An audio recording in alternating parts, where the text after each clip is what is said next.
Welcome back, guys. Tonight we are baking some of the GTX parts with the infrared light.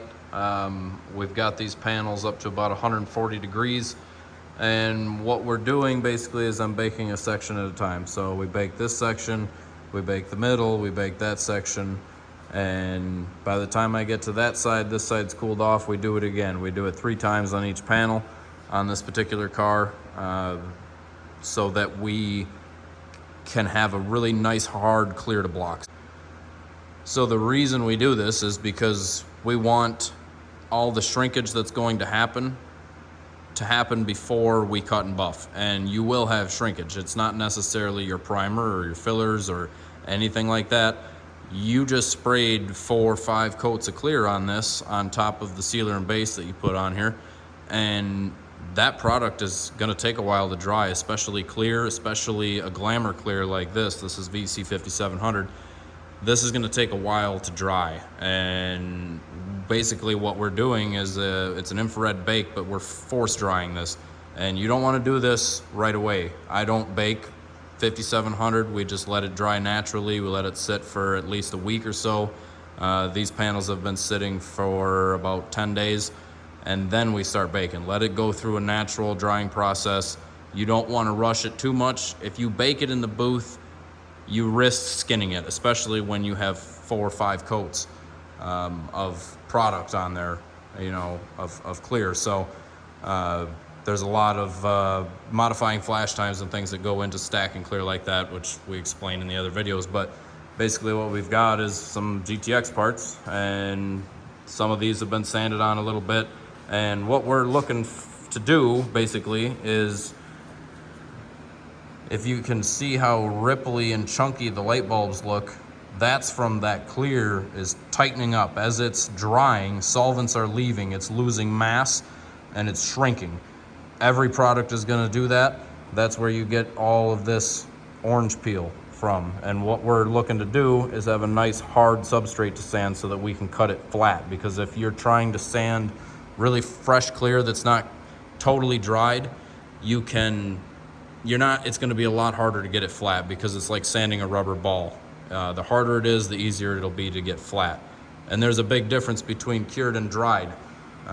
Curing happens within 8 hours. It's cured chemically, it's cured. The drying process is all those solvents that made this material a liquid have to go, and that takes time. The longer you can let this stuff sit, the better. But what in the real world, we gotta keep on moving. So we let it sit 10 days or so, and this is gonna be how we're gonna dry this. If it were summertime, we could put these out in the sun. That would be the absolute best way to bake these. That will get the panel uniformly hot for all day. You can easily exceed 150 degrees panel temp with a color like this in the sun on a good warm day on the blacktop. That's the best way to bake this stuff. But what we're doing, we're gonna infrared bake it so that when Brad gets a hold of it, Brad's done some sanding on this. It's not polished yet. I think this is sanded to like 1500 or 2000, but you can see how flat that is. Even though it's not polished yet, you can see those light bulbs are nice and straight. Camera's having a hard time focusing on it, but you can see the straightness this is going to be.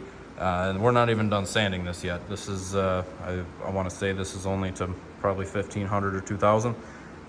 This particular car, we're doing a little different than our normal process.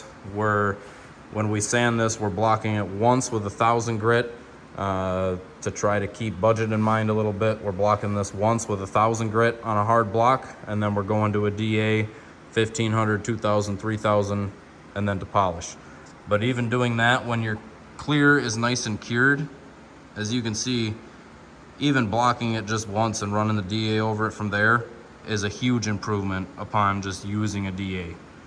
And when I say blocking this once and then using a DA, I mean blocking it with a good hard block, curing and drying the clear properly to begin with, and then starting with an aggressive grit to cut it actually flat on a hard block, like a linear block. We start with a 18-inch flex with 1,000 grit. And then from there, we do the DA, and that's what we get. I don't know if any of you guys have seen the Grand National that I did probably a couple years ago now, Black Grand National. That was the same process I did, and that thing came out beautiful. So you don't always have to spend 300 hours sanding to get a really nice result. So when I talk about panel temp, I mean the panel temperature, the actual temperature of the metal of the panel. And the thing with the infrared light is it bakes it from the bottom up. It's heating the metal of the panel, not just the air around it.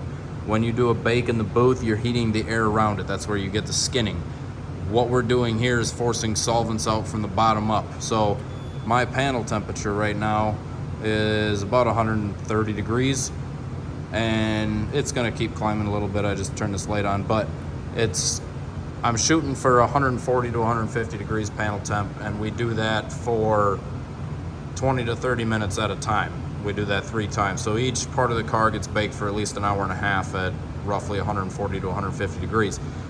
And again, that's where you get all this. See how that is really orange peely?